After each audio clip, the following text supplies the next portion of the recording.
Leman. I live on 305 Washington Street. The data that Roger is talking about is available to everybody from 2004 to 2009. EPA put that on the internet. That's what got my attention. Then cooperation from, let me just back up a little bit. I asked myself, why was this scatter in the data? I listened to Keller say, oh, that's because there's sludge in the lagoon. So I said, let's look at the lagoon when it was first built. So the city made available to me, because EPA doesn't have it, the data that took me back to 1988. The scatter was worse then than it is today. The only thing I could see in the data was when the dairy closed around 2000, the scatter narrowed a little bit. Now that's the bad news. The good news is, if we've been doing nothing to manage the lagoon, it has been producing data within compliance for 21 years. How does it do that by itself? You know, that's the active bacterial system that's in there is doing that. If we want to get the water where it needs to be, then we need to give the bacteria that are on the bottom the oxygen they need so they don't make the acids that cause the problem in the rest of the lagoon. It's not the sludge, it's not the incoming water, it's not that we only get 100 parts per million of carbon load each day. It's that we're not managing the lagoon. The data can only be interpreted that way. So what I'm suggesting is, I'm saying that it's a biological system, it's easy to solve, we should just solve it.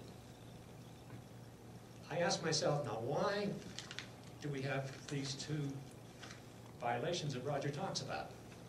We've been in business for 21 years. We've been out of compliance for 21 years. Where are the other violations?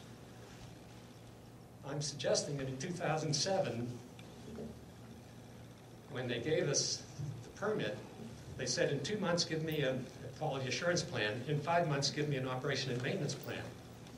Roger correctly points out they still don't have an operation and maintenance plan. I'm suggesting that that's what bubbled up the interest in EPA, because it had 21 years to do this same thing.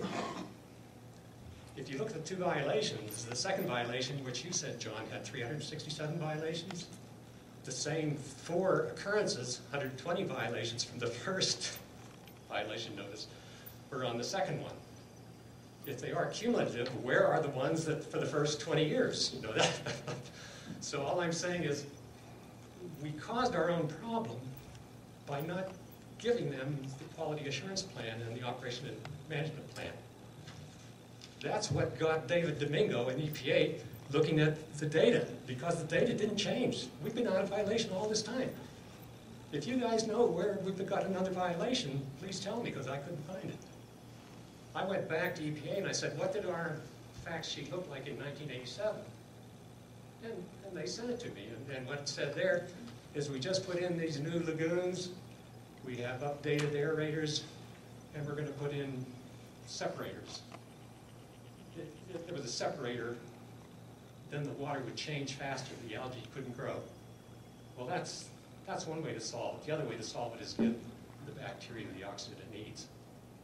So I just wanted to point out that the data is pretty clear, the violations are even clearer, and it's easy to fix.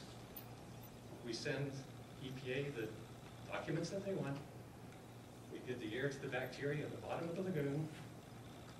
Now all the violations are gone. Thanks. Thank you, Kevin. Thank you. All right, any more public comments?